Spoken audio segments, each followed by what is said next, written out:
Hoy tenemos el gran privilegio de contar en nuestro programa con Alfonso Méndez, que es profesor de Comunicación Audiovisual y Publicidad en la Universidad de Málaga. Además es autor de este libro, Jesucristo en el cine. Bienvenido a nuestro programa, profesor. Muy buenos días. ¿Desde cuándo comienza a interesarse por esta temática? Pues en concreto de la temática del cine religioso hace años.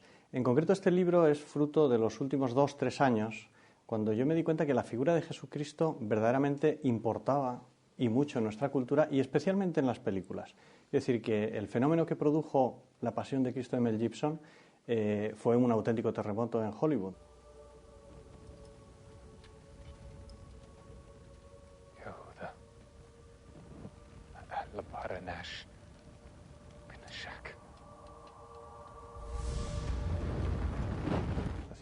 Muchísima gente que había dejado de ir a los cines volvió a las salas de exhibición porque por primera vez encontraba una película que le decía algo que le llegaba. Y esto en Hollywood supuso decir, bueno, hay un público al que no estamos llegando y hay un montón de producciones que empezaron entonces.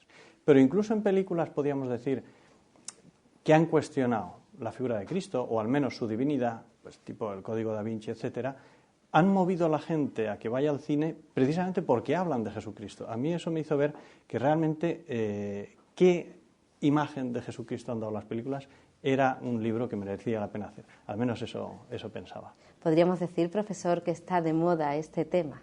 Sí, yo creo que el cine religioso ahora, y justamente para sorpresa de muchos porque dicen estamos en una sociedad laicista, de alguna forma da respuesta a mucha gente que por lo que sea no tiene tiempo, no tiene acceso a los evangelios, a la verdadera historia de Jesucristo, y en cambio encuentra en el cine esa respuesta, o al menos ese encuentro con el mensaje y la figura de Jesús, con los personajes que rodearon a Jesús, descubre quiénes fueron los apóstoles y cuál debe ser el modo de seguirle, de una manera que hoy por hoy pues es también, me parece, una buena forma de evangelizar y de transmitir el mensaje de Jesucristo. Profesor, ¿qué cree usted que aportan las primeras películas sobre Jesucristo? Bien, quizás lo primero que habría que señalar es que las películas sobre Jesucristo nacen con el cine. Es decir, en 1895, cuando se inventa el cine, ya los hermanos Lumière hacen su primera película que se llama Vida y Pasión de Jesucristo. Y luego entra Méliès con ese Jesús andando sobre las aguas, con sus trucos escenográficos. Entonces, yo lo que veo que esas primeras películas aportan, primero, respeto a la historia evangélica y crean una tradición de basarse en los evangelios para contar la vida de Jesús, piedad y también un sentido como muy pietista, es decir, más bien esas primeras películas son cuadros, escenas piadosas que el público reconoce fácilmente porque están de alguna forma consagradas en la pintura, la Anunciación, el nacimiento, el bautismo del Señor, la última cena, pero no tienen una continuidad narrativa. Son películas que de alguna forma nos muestran escenas de Jesús y más tarde vendrá el crear historias. ¿Hay diferencia quizás entre esas películas y las más recientes? Sí, de hecho hay un salto entre lo que es el cine mudo y el cine que viene después, por ese intento de crear continuidad narrativa y desarrollar los personajes. Yo sobre todo destacaría que en los años 50 y 60 son esas grandes superproducciones con Technicolor, con música a tope y que de alguna manera pues nos muestra un Jesús divino, un poco distante. Es la época en que en Hollywood impera el puritanismo protestante y quieren subrayar sobre todo la divinidad y nunca vemos a Jesús sonreír ni tener sentimientos humanos.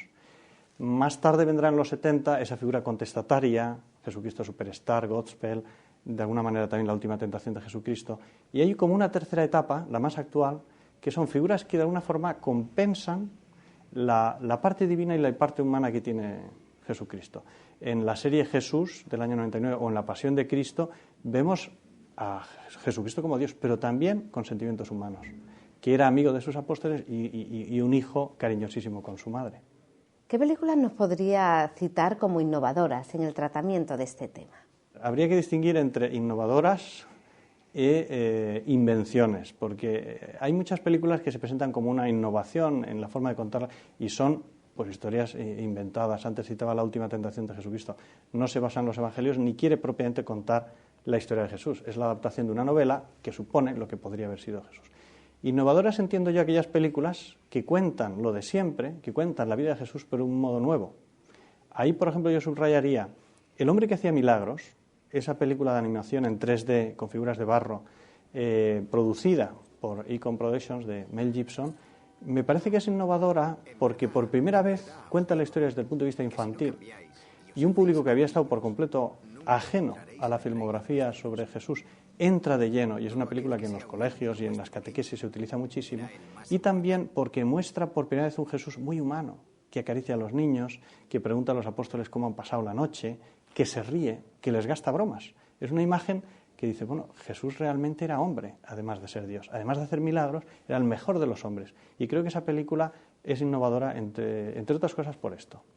Alfonso, ¿qué otras películas cree usted que son dignas de consideración al tratar la figura del sacerdote, ya sean protagonistas o no? De los sacerdotes hemos tenido en España una filmografía bastante irregular. Quizás porque hay un abismo, yo creo, entre el pueblo que tiene en este país, mayoritariamente se declara creyente, y una alta participación en las celebraciones, y los realizadores, que en buena parte pues, no manifiestan esa creencia. Entonces, las películas en España, por citar La mala educación, por ejemplo, han situado siempre al sacerdote como una figura reprimida, mostrando sus debilidades, cuando hay en el cine películas fantásticas, como Yo confieso, por ejemplo, de Alfred Hitchcock, historia maravillosa, un sacerdote que recibe en confesión el relato de su sacristán de que ha cometido un asesinato y se ve atado de manos por esa confesión, aunque las sospechas recaen sobre él, ¿no? Ese cine no se ve actualmente en España, ¿no? Por otros países sí. Recientemente hemos visto Gran Torino, por ejemplo, que refleja esa figura del sacerdote joven que hace cambiar a ese Clint Eastwood amargado, que ha renunciado a volverse a ilusionar y que al final vuelve a encontrarse a Jesucristo en esa escena sublime de la confesión, ¿no? Pero hay también en Italia películas como Comprométete, ese sacerdote que ve que, bueno, esa boda es un poquito social, que no hay un verdadero compromiso, y aprovecha esa larga escena de la homilía durante la boda para hacerle ver que o vienen a entregarse el uno al otro y a compatibilizar el trabajo con la familia, o si no, no les da la boda. Bueno, el testimonio, ¿no? La aprobación. Entonces, bueno, yo creo que hay películas que ahora, como El noveno día, por ejemplo, ¿no? Que están revitalizando la figura del sacerdote. Y creo que llegará un momento en que España lo encontremos también porque verdaderamente se lo merece. Y siendo las películas creaciones artísticas, ¿hasta dónde la fidelidad histórica, hasta dónde la creatividad? Este es un tema clave en las películas sobre Jesucristo porque, como antes señalaba, se ha querido contar a veces de modo nuevo y no siempre siendo fiel. Mantener un equilibrio entre la fidelidad al texto evangélico, al que mejor, según los historiadores, nos cuenta la vida de Jesús, y la creatividad que todo director tiene derecho, pues es un punto donde está la gracia de las películas. Por una parte es cierto que el director tiene su derecho a la libre expresión y puede tomar algunos elementos y contar su propia historia, pero entonces debe decirlo y no hacer pasar por vida de Jesús lo que no lo es, como sucedió con Jesucristo Superstar, que se hizo pasar por la nueva versión o la última tentación de Jesucristo. Porque el público tiene también su derecho a la verdad y al respeto a sus creencias. Entonces, en ese juego de convertir lo que es un texto fragmentado en escenas y construir una historia, completando lo que los evangelios no cuentan, seleccionando los personajes, porque en el evangelio tiene más de 100 y solamente 10, 15 o 20 como mucho puede retener la imaginación del espectador. En ese juego de creatividad y fidelidad es donde está un poco el que una película pueda ser aceptada por el público y pueda convertirse en un clásico. Algunas películas se han pasado, entre comillas, por creatividad, sin referencia a la historia, y otras por ser nada más que la traslación de un texto a la pantalla. Podríamos decir, profesor, que los films sobre Jesús son diferentes a los demás. ¿En qué se diferencian del resto? Pues yo creo que sí. Sociológicamente son películas que han supuesto un compromiso muy personal en los directores. Es decir, no es una película más. Tanto Scorsese, cuando hace La última tentación de Jesucristo, pues esa es la película en la que más ha plasmado sus dudas, su angustia vital, como pues Zeffirelli en Jesús de Nazaret o Mel Gibson en La Pasión de Cristo, han hecho la película de su vida. Y en ella les iba la vida, ¿no? Ha pasado lo mismo con los actores. ¿Quién se acuerda de Robert Powell? Hizo de Jesucristo en Jesús de Nazaret y luego ha pasado sin pena ni gloria. Y también para el público. Es decir, realizadores, actores y público, cuando ven una película, se sienten profundamente marcados.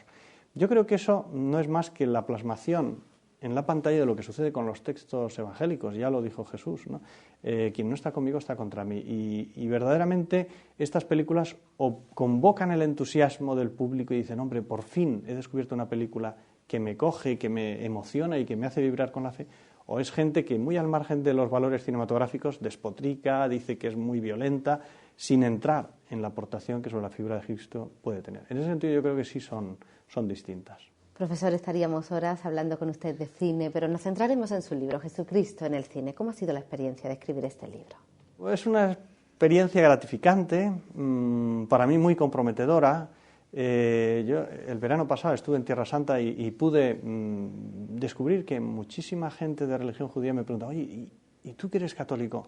¿Quién fue Jesús de Nazaret? Hay un interés verdaderamente por descubrir esa figura. Y creo que el cine hoy en día es el vehículo principal para darla a conocer. Pura y simplemente porque mucha gente no tiene tiempo o no tiene ocasión de leer los evangelios. Yo me decidí a escribir ese libro porque veía que había una necesidad. Y lo he continuado con un blog que de alguna manera pues es el diálogo que mantengo con los lectores, porque veo que esta experiencia que a mí me ha marcado no es muy distinta de la que hace un momento señalaba en los directores o en los actores, ¿no?